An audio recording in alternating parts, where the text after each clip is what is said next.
పెను తుఫాను తలొంచి చూసే తొలి నిప్పు కణం అతడే. मतलब मुसलमान का मतलब कांग्रेस, कांग्रेस का मतलब मुसलमान. అబ్బా అబ్బా అబ్బా ఆహా అత్తా.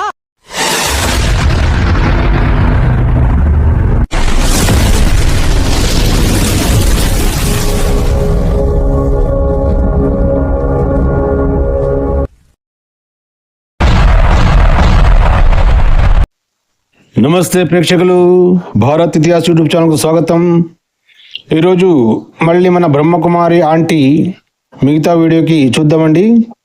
మరి ఈ వీడియోలో ఆ అమ్మాయి ఆంటీకి ఏ ప్రశ్నలు అడుగుతుందో, తర్వాత ఆ అమ్మాయితో పాటు మనము కొన్ని ప్రశ్నలు అడుగుతామండి. మళ్ళీ ఆంటీ గారు చెప్తారో లేదో చూద్దాము. సరేనా? వచ్చేయండి ఆంటీ.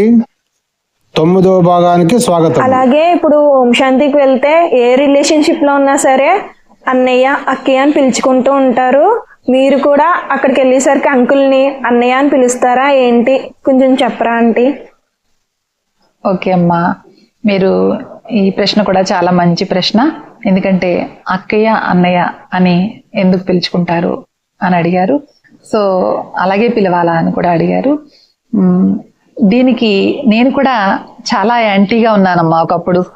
ఆంటీ, ఆ అమ్మాయిని కూర్చోబెట్టుకుని ఆ అమ్మాయికి ఒక మైక్ పెట్టి మీరు ఒక మైక్ పెట్టుకుని ఇదేమి చేస్తున్నారు కదా, అమ్మాయి అడిగిన ప్రశ్నలకు మీరు సమాధానం చెప్తున్నారు కదా, అది గొప్ప కాదు ఆంటీ. మీరేం చేయాలి, మీ యూట్యూబ్ ఛానల్లో ఒక నంబర్ పెట్టి మీ ఫోన్ నెంబర్ పెట్టాలి. బ్రహ్మకుమారి గురించి ఎవరికి ఏ సందేశం ఉన్నా ఏ ప్రశ్న ఉన్నా అడగండి, మేము సమాధానం చెప్తామని చెప్పాలి. అవునా కదా ప్రేక్షకులు? మీరు ఒక అమ్మాయిని కూర్చోబెట్టుకుని ఆ అమ్మాయికి మైక్ పెట్టి మీరు మాట్లాడుకున్నట్టే ఎలా ఆంటీ కదా? మీరు జ్ఞానంలో ఉన్నప్పుడు, దేవుడు శివుడే మీతో ఉన్నప్పుడు, శివుడే వచ్చి మీకు జ్ఞానం ఇస్తప్పుడు, ప్రపంచంలో ఎవరైనా కానీ ఏ ప్రశ్న అడగండి మేము సమాధానం చెప్తామని కలిసి మీరు ధైర్యంగా ఉండాలి, చెప్పాలి కదా ఆంటీ కదా? ప్రశ్న అడుగుతాం కదా మేము కూడా. సరే, మీరు అలా ఎప్పుడు చెయ్యరు, ఎందుకంటే మాకు తెలుసు బ్రహ్మకుమారులు ఏమనేది. ఇప్పుడు మీరు ఈ వీడియో మూలంగా నేను ప్రశ్న అడుగుతున్నాను ఆంటీ. ఇప్పుడు ఏమన్నారు మీరు? ఆ అమ్మాయి ఏమడిగింది? బ్రహ్మకుమారికి వెళ్ళిన వారు అన్నయ్య అక్క అని పిలుచుకోవాలా మొగుడు పెళ్ళాలు, మీరు అంకల్ని కూడా అలాగే పిలుస్తారా అంటే అడిగింది. అవునా లేదా? మీరేం చెప్పారు? ఇది చాలా మంచి ప్రశ్న అమ్మా, నేను కూడా ఒకప్పుడు దీనికి యాంటీగా ఉన్నాను అన్నారు. కానీ మీరు అలా చెప్పకూడదు కదా ఆంటీ.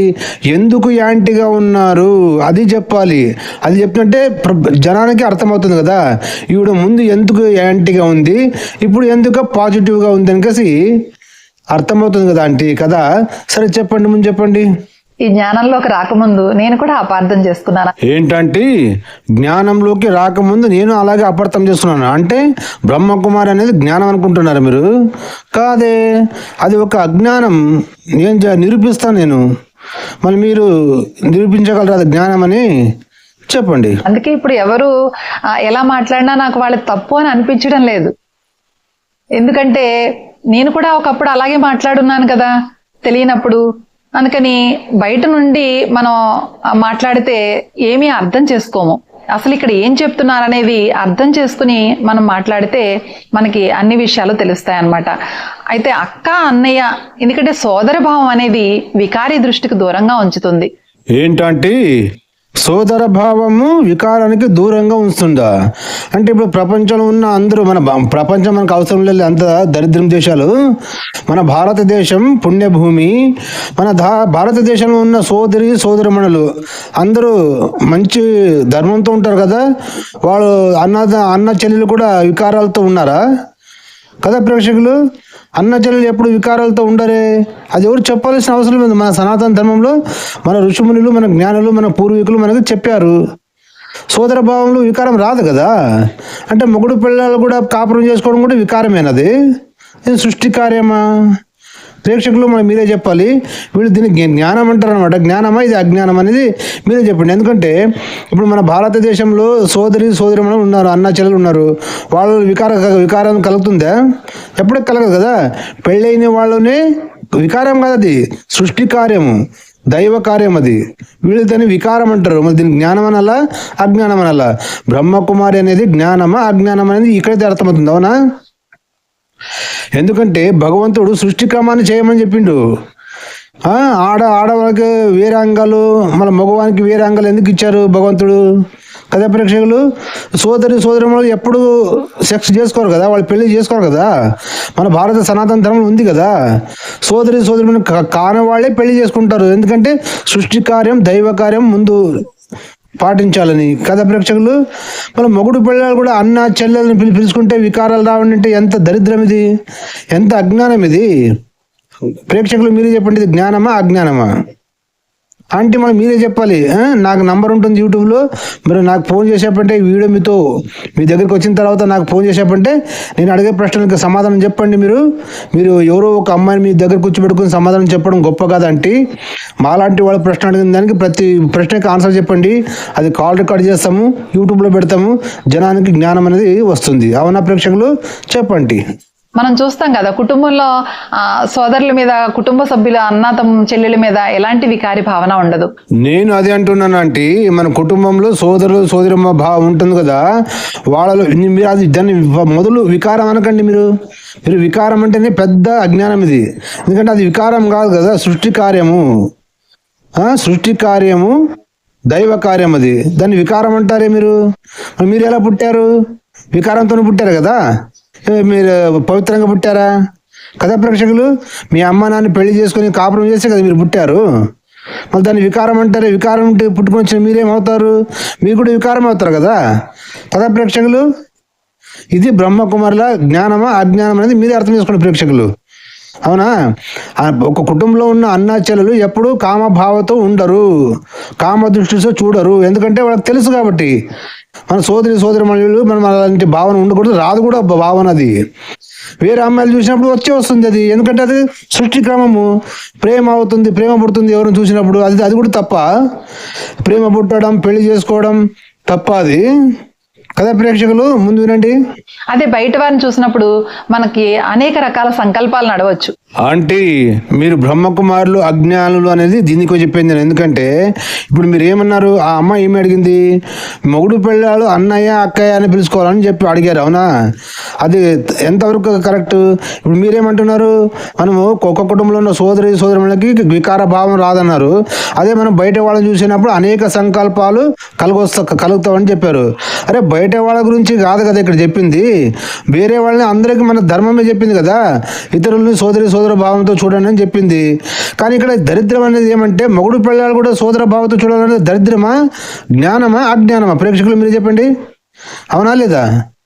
వీళ్ళు దానికి జ్ఞానం అంటారన్నమాట. వీళ్ళు పోయిందే అజ్ఞానంలోకి, దాన్ని జ్ఞానం అంటారన్నమాట కదా ప్రేక్షకులు. కామెంట్ చేసి తెలియండి, చెప్పండి, ముందు చెప్పు. అందుకోసం అని చెప్పేసి ఒకటి ముఖ్యంగా, ఇంకొకటి చెప్పాలి అంటే ఆత్మ. ఎందుకంటే అందరం కూడా ఆత్మమే. ఒక ప్రాణశక్తి అనొచ్చు, లేదంటే జీవం అనొచ్చు, ఏదైనా అన్నా కానీ ఆత్మ అనేది ఇక్కడ పరమాత్ముడు చెప్తున్నాడు. ఏమంటే పరమాత్ముడు చెప్తున్నాడా? అంటే పరమాత్ముడే మాట్లాడతాడు మీతోని. ఏమంటే మీరు అంటే అజ్ఞానంలో అర్థం కాదు. పరమాత్ముడు ఎప్పుడు దేవుడు ఎవరితో మాట్లాడు, ఎవరికి మంచి చేయడు, చెడు చేయడు. మంచి చేయాలన్నా మనిషే చేయాలి, చెడు చేయాలన్నా మనిషే చేయాలి.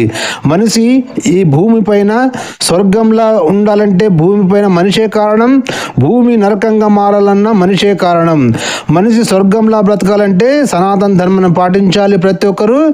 లేదా ఇస్లాం, క్రిస్టియన్ ఇలాంటి మతాలు, పాషాణ మతాలు పుట్టుకొచ్చు కదా కలియుగంలో. ఆ మతాలు ఈ భూమిని నరకం చేస్తుంది, మళ్ళా మనుషులను చంపుతుంది. కానీ ఒక్క సనాతన ధర్మం మాత్రం ఏ దేశం మీద, ఏ ధర్మం మీద అటాక్ చేయమని కానీ, దాడి చేయమని కానీ చెప్పదు. ఇది సనాతన ధర్మం అనేది స్వర్గం లాంటిది కదా ప్రేక్షకులు. మీకు శివుడు వచ్చి జ్ఞానం ఇస్తాడా? శివుడు చెప్పాడా? ప్రేక్షకులు నమ్ముతారా? శివుడు వచ్చి చెప్తాడా? శివుడు వచ్చి మాట్లాడతాడా? పోనీ మీ బ్రహ్మకుమారి పుట్టి ఒక 70-80 సంవత్సరాలు అయింది. అవునా ప్రేక్షకులు? మళ్ళా కొన్ని వేల సంవత్సరాలుగా మన భారతదేశంలో శివలింగాల్ని పూజించి దేవాలయాలు ఎంతో మంది పూజిస్తున్నారు, ఎంతో మంది అభిషేకాలు చేస్తున్నారు జ్యోతిని, పరమాత్మని. మనం అక్కడ వచ్చేంది జ్ఞానం ఇవ్వట్లేదు, మన పరమాత్ముడు చెప్పట్లేదు జనాలకి. అంటే వాళ్ళ మనుషులు కాదా? వాళ్ళ పూజలు, ధ్యానము, అభిషేకం అన్ని చేస్తున్నారు కదా ప్రేక్షకులు. సో వినండి, ముందునండి. ఆత్మ పరమాత్మల యొక్క సంబంధం ఏంటంటే తండ్రి పిల్లల యొక్క సంబంధము. అందుకని మరి ఒక తండ్రి పిల్లలైనప్పుడు ఏమయ్యాము? అందరూ సోదరులే కదా అయ్యాము.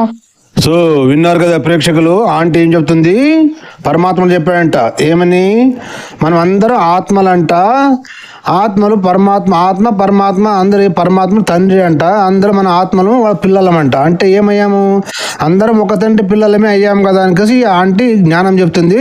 ఇది బ్రహ్మకుమారి జ్ఞానం అనమాట. కానీ ఇప్పుడు నేను అడుగుతున్నాను ప్రశ్నలు, ఆంటీ ఆత్మలకి భావనము, బంధాలు, ఫీలింగ్స్, మళ్ళా సంబంధాలు ఉంటాయా కదా ప్రేక్షకులు?